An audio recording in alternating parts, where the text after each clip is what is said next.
இப்ப நிறைய விஷயங்களை பத்தி நம்ம பேசிட்டு வரோம். ஒண்ணு வந்து ரொம்ப முக்கியமான விஷயம் மனநலத்துல பொறுத்த வரைக்கும் சைக்கலாஜிக்கல் பிளெக்சிபிலிட்டி. அது என்ன சைக்கலாஜிக்கல் பிளெக்சிபிலிட்டி அப்படின்னு கேட்பீங்க. சோ இந்த டேர்ம்ஸ் எல்லாம் பார்த்து பயந்துறாங்க. அதெல்லாம் ஒன்றும் பெரிய விஷயம் கிடையாது. அதே மாதிரி எக்ஸ்பீரியன்ஷியல் அவாய்டன்ஸ் அப்படின்னு ஒரு டேர்ம் இருக்கு. இதை பார்த்தும் பயந்துறாங்க. இப்ப எக்ஸ்பீரியன்ஷியல் அவாய்டன்ஸ் அப்படின்னா என்னன்னு தெரிஞ்சாதான் சைக்கலாஜிக்கல் பிளெக்சிபிலிட்டினா என்ன அப்படின்னு தெரிய முடியும். இப்ப வந்து நீங்க பாத்துப்பீங்க, சில பேர் லவ் ஃபெயிலியர் ஆயிடுச்சுன்னா தேவதாஸ் மாதிரி அவங்களோட சோகத்தெல்லாம் என்ன பண்றதுன்னு தெரியாம போயிட்டு ஆல்கஹால் குடிச்சு அப்படியே வந்து இருந்துருவாங்க. அந்த மாதிரி இல்லாம எக்ஸ்பீரியன்ஷியல் அவாய்டன்ஸ், இதுதான் எக்ஸ்பீரியன்ஷியல் அவாய்டன்ஸ். எப்படி வந்துட்டு நம்மளுடைய உணர்ச்சிகளை வந்து திசை திருப்பறதுக்கு இல்ல செயல்முறைப்படுத்தாம தடுக்கிறதுக்கு செய்யக்கூடிய காரியங்கள் தான் எக்ஸ்பீரியன்ஷியல் அவாய்டன்ஸ். இந்த மாதிரி சில பேர் நிறைய சாப்பிடுறது கூட பார்த்துருக்கோம். அவங்க சொல்லுவாங்க, இந்த மாதிரி எனக்கு நல்லதான் வந்தேன், எங்க கணவர் இறந்த பிறகு ரொம்ப சாப்பிட ஆரம்பிச்சிட்டேன், எனக்கே வந்து ரொம்ப இந்த சாப்பிடுறது மேல ஒரு ஈர்ப்பு மாதிரி ஒரு அடிக்ஷன் மாதிரி ஆயிடுச்சு அப்படின்வாங்க. இதே மாதிரி அதிகமா ஷாப்பிங் பண்றதும் அது மாதிரிதான். இது எல்லாமே என்னன்னா உள்ளுக்குள்ள ஒரு உணர்ச்சி இருக்கும். அந்த உணர்ச்சியை வந்து நம்மளால எதிர்கொள்ள முடியாம இல்ல அதை தவிர்த்துட்டு இல்ல அதை வந்து நல்லா சப்ரஸ் பண்ணிட்டு வேற எதையும் பண்றதுதான் எக்ஸ்பீரியன்ஷியல் அவாய்டன்ஸ் அப்படின்றோம். இப்படி சேர்ந்தாலும் என்ன ஆகும்னா நம்ம லாங் டேர்மா வந்து அந்த உணர்ச்சி அங்கதான் இருக்கும். நம்ம இந்த செய்த சில விஷயங்கள்லாம் ரொம்ப ஒரு ஷார்ட் டேர்ம் தான். ஆனா நாளடைவில் அது வந்து உங்களை அரிக்கும். அது மட்டும் இல்லாம உங்க வாழ்க்கை ஒரு முழுமையான வாழ்க்கை வாழ்றதுக்கு அது வந்து பயன்படாது. இப்ப முதல்ல உங்க முழுமையான வாழ்க்கை எப்படி வாழ முடியும் அப்படின்னா சைக்கலாஜிக்கல் பிளெக்சிபிலிட்டி தேவை. அப்படின்னா என்ன? இப்ப நல்ல ஒரு புயல் அடிக்குதுன்னு வைங்க. சில மரம்லாம் பார்த்துருப்பீங்க, நல்லா ஸ்ட்ராங்கா இருக்கும் பாக்குறதுக்கு. ஆனா அப்படியே வந்து ஸ்ட்ரெயிட்டா நிற்கும், ரொம்ப டஃபா நிற்கும்.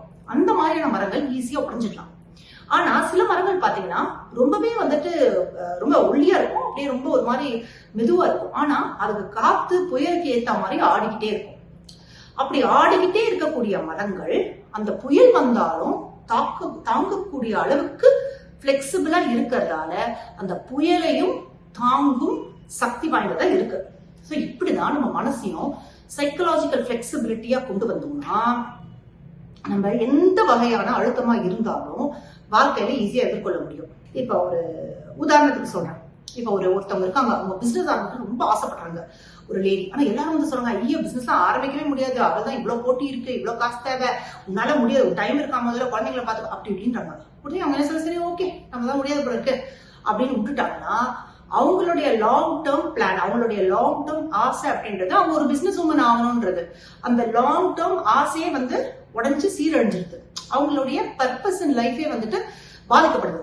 அப்படி இல்லாம சரி இப்ப எனக்கு அந்த பயம் இருக்குது, காசு இல்லாம இருக்கலாம், குழந்தைகளுக்கிட்ட ஸ்பெண்ட் பண்ண டைம் இல்லாம இருக்கலாம், நிறைய காம்படிஷன் இருந்தாலும் பரவாயில்ல, நம்ம போதால இறங்குவோம் அப்படின்னு இறங்கிட்டு இந்த மாதிரியான ஒரு இந்த தயக்கங்கள், டிஸ்கம்ஃபர்ட் ஒரு நெகட்டிவ் தாட்ஸ் வரும்போது பரவாயில்ல, அதான் இருந்துட்டு இருக்கட்டும், நானும் நம்மளுடைய லாங் டேர்ம் கோல் வந்து ஒரு பிசினஸ் உமன் ஆகுது, அதை விட்டு நம்ம கான்சென்ட்ரேட் பண்ணுவோம்னு சொல்லிட்டு இந்த இப்ப மொமெண்ட்ரியா நடக்கக்கூடிய இந்த சின்ன சின்ன சங்கடங்களை ஏற்றுக்கொண்டு அவங்களுடைய நெடுங்கால அந்த ஒரு கோலை நோக்கி பயணிக்கிறாங்க பாருங்க, அதுதான் சைக்கலாஜிக்கல் பிளெக்சிபிலிட்டி.